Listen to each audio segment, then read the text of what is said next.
이 새벽에 우리에게 주시는 하나님의 말씀은 사도행전 15장 30절에서 41절 말씀입니다.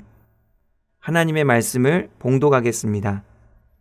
그들이 작별하고 안디옥에 내려가 무리를 모은 후에 편지를 전하니 읽고 그 위로한 말을 기뻐하더라. 유다와 실라도 선지자라 여러 말로 형제를 권면하여 굳게 하고 얼마 있다가 평안히 가라는 전송을 형제들에게 받고 자기를 보내던 사람들에게로 돌아가되 바울과 바나바는 안디옥에서 유하며 수다한 다른 사람들과 함께 주의 말씀을 가르치며 전파하니라. 며칠 후에 바울이 바나바더러 말하되 우리가 주의 말씀을 전한 각 성으로 다시 가서 형제들이 어떠한가 방문하자 하고 바나바는 마가라는 요한도 데리고 가고자 하나 바울은 밤빌리아에서 자기들을 떠나 함께 일하러 가지 아니한 자를 데리고 가는 것이 옳지 않다 하여 서로 심히 다투어 피차 갈라서니 바나바는 마가를 내리고 배 타고 구브로로 가고 바울은 실라를 택한 후에 형제들에게 주의 은혜에 부탁함을 받고 떠나 수리아와 길리기아로 다니며 교회들을 견고하게 하니라. 아멘. 오늘은 모든 일을 선하게 사용하시는 하나님이라는 제목으로 하나님 말씀 전하겠습니다. 이방인의 구원 문제가 예루살렘 교회에서 잘 해결되었습니다. 예루살렘 교회는 안디옥 교회를 위로하고 격려하기 위해 편지를 보냈습니다. 편지를 받은 안디옥 교회는 크게 기뻐하였습니다. 왜냐하면 자신들이 받은 구원을 확인받았고 복음을 확신하게 되었기 때문입니다.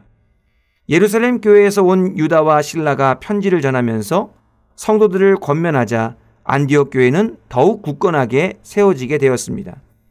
이에 바울과 바나바는 큰 힘을 얻게 되어 안디옥 교회를 섬기는 일에 더욱 매진했습니다. 그 결과 그들의 사역이 얼마나 탄력을 받았는지 수많은 리더들이 세워졌습니다. 35절 말씀에 보니까 수다한 다른 사람들이 함께 주의 말씀을 가르치며 전파했다라고 합니다. 비록 뜻하지 않은 갈등이 생기기는 했지만 그 일을 계기로 오히려 복음을 확증하게 되었습니다. 복음에 대한 더 큰 확신을 갖게 되자 교회가 더 든든하게 세워지게 된 것이죠. 하마터면 교회가 분열될 수도 있었던 위기 속에서 하나님의 역사로 더욱 굳건하게 된 것입니다.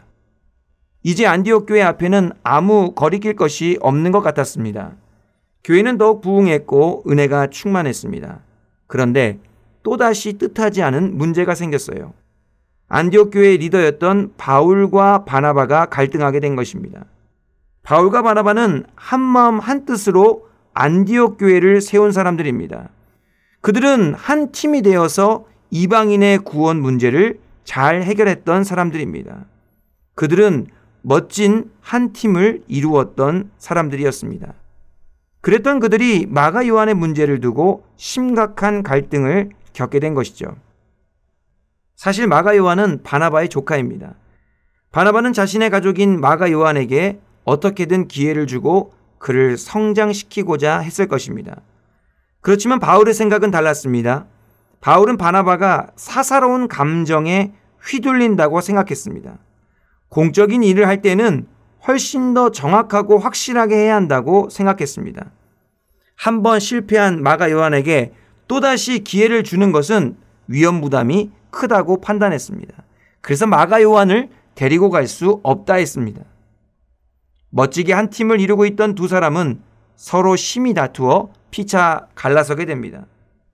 안디옥 교회가 은혜롭게 세워져 가는 중에 예상하지 못한 불미스러운 일이 발생한 것이죠. 그런데 여기서 주목해야 할 점이 있습니다. 그것은 바울에게 점점 기울어지고 있는 주도권입니다. 사실 안디옥 교회에 처음 부임하게 된 것은 바나바입니다. 바나바가 바울을 데리고 와서 함께 사역하게 된 것이죠. 그래서 13장 말씀에 보면 바나바와 사울이라고 기록되어 있습니다. 바나바와 사울이라는 이름의 순서에는 매우 중요한 의미가 있습니다. 그런데 선교가 진행되는 과정에서 안디옥 교회를 세워가는 중에서 점점 바울의 비중이 더 커져가는 것을 볼 수 있습니다. 왜냐하면 바나바는 착하고 부드러운 사람인데 이에 반해 바울은 주도적이고 철저한 사람이었기 때문일 것입니다. 오늘 36절 말씀에 보면 바울이 바나바에게 먼저 말했습니다. 이전에 선교 여행을 떠났었던 지역들로 다시 한번 선교를 가자고 제안한 것이죠. 예루살렘 교회에서 복음도 확정하고 했으니 다시 한번 교회들을 굳건하게 세우기 위함이었을 것입니다. 이것만 봐도 선교의 주도권이 바울에게 많이 기울어져 있다는 것을 알 수 있습니다. 또한 선배인 바나바가 마가 요한을 데려가고자 했을 때도 이에 순응하지 않고 반대 의견을 낸 것을 보면 바울의 목소리가 많이 커졌음을 알 수 있습니다. 그리고 40절 말씀에도 보면 그러한 정황이 나오는데요. 바울은 실라를 택한 후에 형제들에게 주의 은혜에 부탁함을 받고 떠났다, 이렇게 되어 있습니다.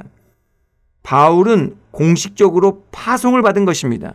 그런데 이에 반해 바나바에게는 그러한 언급이 없습니다. 사도행전을 기록한 누가도 이후의 선교 활동에 대해서는 바나바에 대해 언급하지 않습니다. 모든 선교 활동을 바울 중심으로 기록하고 있는 것을 볼 수 있습니다. 하나의 멋진 선교팀이 예상하지 못한 일로 분열되었습니다. 원래 계획했던 선교 루트도 틀어지게 되었습니다. 이러한 상황을 바라보며 안디옥 교회 성도들로 마음이 좋지 않았을 것입니다. 그런데 하나님의 관점에서 바라보면 다르게 보입니다. 하나밖에 없던 선교팀이 두 개의 선교팀이 된 것이죠. 갑절이 된 것입니다. 단조로웠던 선교 루트도 더 확장된 것입니다. 안디옥 교회의 성도들의 기도가 이전보다 더 깊어지고 풍성하게 된 것입니다. 뜻하지 않은 일로 인해 겉으로 보기에는 부정적인 요소들이 보입니다. 하지만 하나님께서는 그 안에서 모든 일을 선하게 사용하셨던 것입니다. 왜냐하면 우리 하나님께서는 언제나 선한 분이시기 때문입니다. 어떤 상황 속에서도 하나님께서는 신실하게 자신의 선한 뜻을 이루어 가시는 분이시기 때문입니다. 하나님께서는 각 사람의 성향에 맞게 사람들을 사용하시는 것 같습니다. 바나바를 보면 하나님 안에서 소원을 두고 행하는 일들이 거의 막힘이 없어요. 안디옥 교회를 잘 섬기고자 하면 교회가 잘 되고, 바울을 데리고 오고자 할 때도, 마가 요한을 데리고 가고자 할 때도 모든 일이 바나바의 뜻대로 되었습니다. 바나바가 착한 사람이어서 그런지 하나님께서 그를 부드럽게 인도하시는 것 같습니다. 그런데 바울을 보면 좀 다른 것을 느낄 수 있습니다. 하나님께서 바울을 인도하실 때는 바울의 계획을 자주 변경하시는 모습을 볼 수 있습니다. 바울이 구브로로 다시 선교를 떠날 것을 계획했지만 결국 구브로는 바나바와 마가 요한이 갔습니다. 바울은 소아시아로 떠나게 되었죠. 또한 2차 선교 여행 때도 바울은 무시아를 지나 비두니아로 가려고 계획했습니다. 그런데 하나님께서는 바울을 마게도냐로 건너가게 하셨습니다. 그 이후의 선교 여행 중에도 바울이 머물려고 하면 하나님께서는 더 나아가게 하시고, 바울이 얼른 떠나려고 하면 오히려 그곳에 더 오래 머물게 하시는 그러한 장면들을 보게 됩니다. 하나님께서는 각 사람의 은사와 기질에 따라 인도하시는 중에도 모든 일을 선하게 사용하십니다. 바나바를 순적하게 인도하시는 중에도, 바울을 단련하고 연단시키시는 중에도 모든 일을 선하게 사용하십니다. 중요한 것은 바나바든 바울이든 하나님께서는 그들을 통해 자신의 계획을 이루어 가신다는 것이죠. 그래서 문제와 갈등 중에도 항상 복음을 깨닫게 하시고 주님의 교회를 든든하게 세워가십니다. 이러한 하나님을 바라볼 때 성도는 항상 모든 일을 선하게 사용하시는 하나님을 확신해야 합니다. 하나님을 온전히 신뢰할 때 때로는 내 삶 속에 문제가 생겼더라도 낙심할 필요가 없습니다. 왜냐하면 하나님께서는 분명히 하나님의 더 온전하신 뜻을 깨닫게 하실 것이기 때문이죠. 또한 사람들과 뜻하지 않은 갈등이 일어났다 하더라도 포기할 필요가 없습니다. 왜냐하면 하나님께서는 분명히 하나님의 완전한 계획을 이루실 것이기 때문입니다. 하나님께서 안디옥 교회에 역사하셨던 것처럼 우리 교회와 우리 가정과 우리 삶에도 동일하게 역사하실 것입니다. 모든 일을 선하게 사용하셔서 우리를 향한 하나님의 계획을 이루시고 하나님의 뜻을 성취하실 것입니다. 모든 일을 선하게 사용하시는 하나님에 대한 굳건한 믿음으로 언제나 승리하시는 영혼의 복된 성도님들이 다 되시기를 간절히 바랍니다. 기도하겠습니다. 모든 일을 선하신 뜻대로 주관하시는 하나님 아버지, 말씀을 통해 하나님의 선하신 역사를 깨닫게 하시니 감사를 드립니다. 하나님의 일을 감당할 때 문제가 생겼다고 낙심하지 않게 하시고 갈등이 생겼다고 포기하지 않게 하여 주시옵소서. 하나님의 선하심을 믿고 의지함으로 잘 견디게 하시고 하나님께서 이루실 선한 일들을 소망하며 끝까지 승리하게 하여 주시옵소서. 하나님께서 모든 일을 합력하여 복음을 확정하시고 주님의 몸된 교회를 굳건하게 세워주실 줄 믿습니다. 오늘 하루 주님께서 행하시는 선한 사역에 귀하게 쓰임받을 수 있도록 저희들에게 믿음의 믿음을 더하여 주시옵소서. 예수님의 이름으로 기도하옵나이다. 아멘.